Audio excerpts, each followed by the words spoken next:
Good day mga ka-trip. Meron lang akong i-share na parcel. Ito oh, galing siya sa ano, ayan yung waybill na yan. Alam niyo na kung anong waybill yan. Hindi ko na siya ipare-receive sa receiver. Although nagpunta ako dun sa kanila, walang tao. Tapos aabunuhan na sana nung utol niya. Kaya lang, gusto ko munang malaman kung ano yung in-order ng utol niya bago niya i-receive. Kasi duda ako sa parcel nito.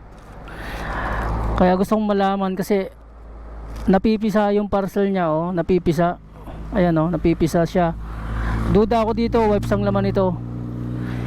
Wala kasi hindi na kasi allowed na mag-open ng parcel eh. Kung mag-open lang to ng parcel, sigurado ako wipes ang laman ito. Tapos ito oh, yung ano niya, yung address nung seller galing ng Cavite.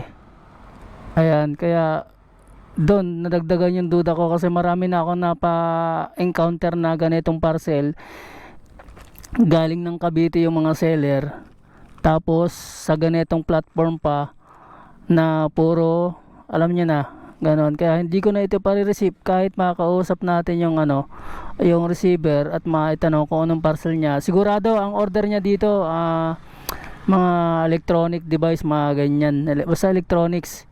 Pero ito oh, kung electronics yan, hindi yan mapipisa ng ganyan. Ayan oh, kita nyo mga katrip, napipisa siya oh. Kaya duda ako, wipes ang laman ito.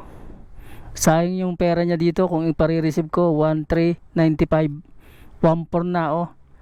Kaya good luck sa seller na to. Hanggat ako yung nakakahawak ng parcel nyo, wala kayong malolokong tao.